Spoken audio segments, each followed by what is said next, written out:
fact or fiction? Kendrick Perkins, the first one is Kevin Durant regrets leaving the Warriors. Is that fact or fiction?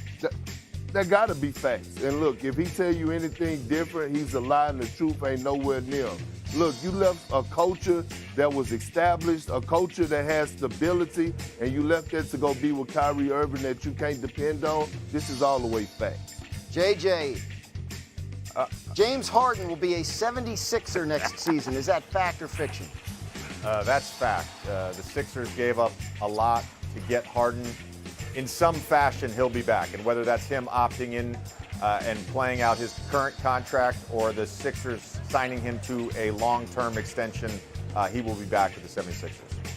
Kendrick Perkins, the Lakers coaching job is not an attractive opening.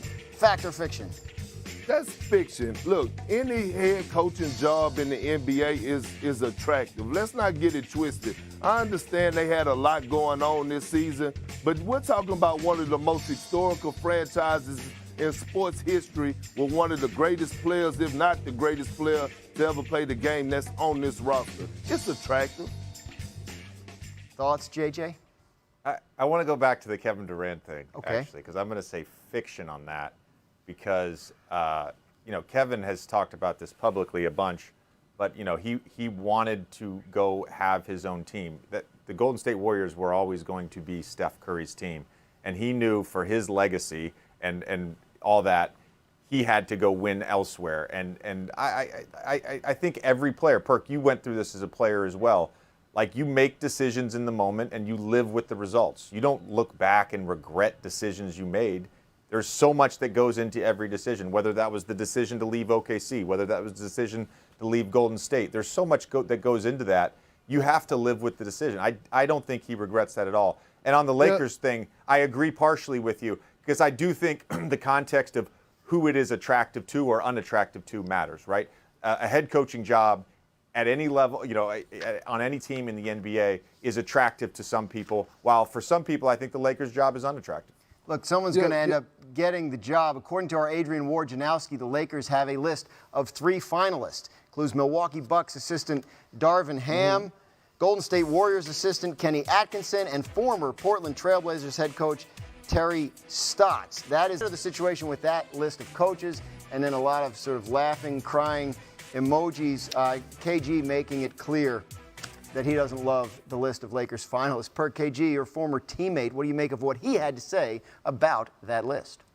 Well, my former teammate, my brother, my mentor, but he's dead wrong. When you look at a guy like Darvin Ham, a guy that's been on the bench, a guy that has paid his dues as a longtime assistant, an NBA champion, a guy, a former player, I think he's deserving to being in the head coaching seat. If you look around the NBA right now and you look at former players that have taken over, head coaching jobs, look at the success rate. Look at what they're doing. Look at Ime Udoka right now. Look at Jason Kidd. Look at the success that they're having with their young ball club. So Darvin Ham, I think he's well deserving. Terry Stotts, we saw what he did with Portland for 8.5 years, 9 years. Kenny Atkinson, before things went south, and I believe with Brooklyn, I mean, he has shown us that he's a pretty damn good coach. So I have to disagree with KG on this. How about you, JJ? Well, again, I agree with Perk here in that I think all these 3 candidates are really good candidates. And I love the idea of Darvin Ham as the Lakers head coach. He's paid his dues. He's been instrumental in the development of players in Milwaukee. He's been instrumental in them becoming a championship team. He'd be great. But the coaching thing aside, the issue is the front office and the roster. I mean, that's the Lakers' issue. I don't know why we're spending so much time talking about the head coach when the organization has just done a terrible job of building that roster. I understand, JJ, but they're actually looking for a head coach. That's why we got to talk about him. And you lucky we don't. And you lucky we don't have time right now because I was about to get on your ass like back pockets about the Kevin Durant thing. Wait, we'll revisit that. Sweep if they pull it off. Since the 2019 Western Conference Finals against the Trailblazers, and the Warriors would head back to the NBA Finals for the first time in 3 years, but the 6th time in 8 years. According to Caesars Sportsbook, Golden State is the odds-on favorite to win the championship. Since Steve Kerr took over as head coach, the Warriors have yet to lose any playoff series other than the NBA Finals. That's a pretty good stat on Kerr. That's impressive. Hey, we're back with J.J. Redick and Kendrick Perkins.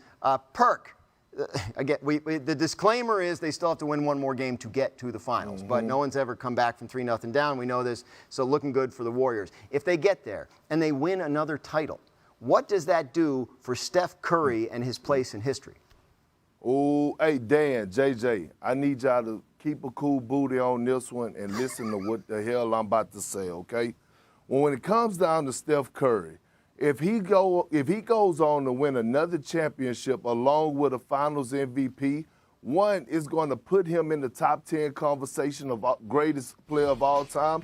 Two is going to move him as the #1 point guard to ever play the game. And think about this. I want you to think about this. Steph Curry, Michael Jordan, Kareem Abdul-Jabbar, and Wilt Chamberlain are the only players in NBA history to win multiple championships, multiple scoring titles, and multiple MVPs. Steph Curry will imprint and be now on NBA Mount Rushmore. When you think about a generation of talent that has changed the game forever at a point guard position, he made shots that will put you on the bench cool again. And think about this. His 3 championships, who were they won against? LeBron James. And Steph Curry has been a disruptor, breaking up happy homes. You think about the 3-1 lead that the Oklahoma City Thunder team blew against them, and all of a sudden he broke up Kevin Durant and Russell Westbrook, and KD went and joined him to have to win the championship. So look, with Steph Curry, the green-eyed assassin, if he goes on to win a 4th NBA title with a Finals MVP, forget the top 10 list, forget the greatest point guard of all time. He's going to be on the NBA Mount Rushmore, period. Yeah, that's unbelievable. Mount Rushmore is 4 spots, as everybody knows. But Kendrick's he's got his money where his mouth is. He even told us who he would bump off Mount Rushmore to put Curry on there, and the answer is Magic Johnson. So, JJ, I don't know if you can see this. He's got Jordan, LeBron, Kareem, and now Steph Curry. This assumes 5 more wins from Steph Curry and the Warriors this in the coming weeks. But what are your thoughts on that? Well, we're all getting a little ahead of ourselves because I think the Celtics are going to win the championship. But anyways, Perk, Steph's already a top 10 player to me and should have a Finals MVP. Look, he's the only guy that's averaged 25, 5, and 5 on a winning team in the Finals and not won MVP. He's done that 3 times. He should have won in 2015. He's a top 10 player, and he changed the game. I agree with all of that.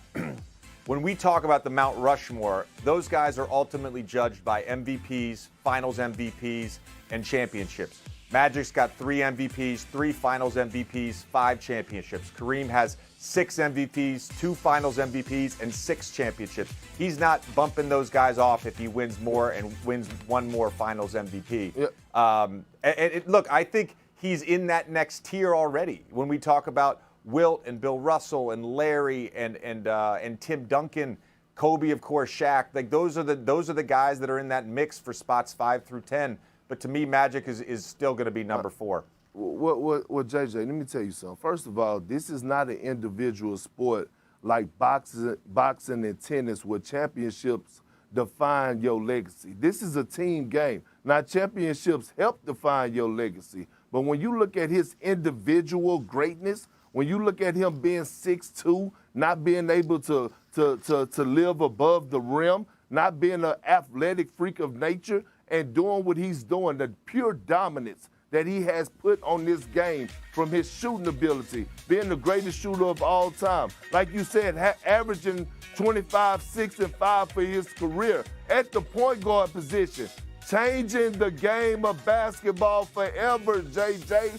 How can he not bump somebody out of the Mount Rushmore? We get so caught up in the NBA championships, and I get all that, right? They do matter. They help enhance a person's legacy, but it don't define. This is a team game. I've been saying, Perk, for the last 7 months since I signed a deal with ESPN that basketball is a team sport and players are not just defined by a championship. I am so sick and tired of ring culture. Unfortunately, when we talk about the Mount Rushmore, that plays a major role, and you know that, Perk. And of course, Steph changed the game, but his size has nothing to do with whether or not he deserves a top 4 spot on the Mount Rushmore. That doesn't make any sense. That doesn't make any sense. Why doesn't? Why doesn't? Tell me a guy that's been that dominant at that size that changed the game. He's been dominant at what he do. We haven't seen a guy like Steph Curry ever. His size You're right. matters. We have not seen a player like Steph Curry. He is one of one. I agree with you on that. I agree with you on that. So his size do matter. Right.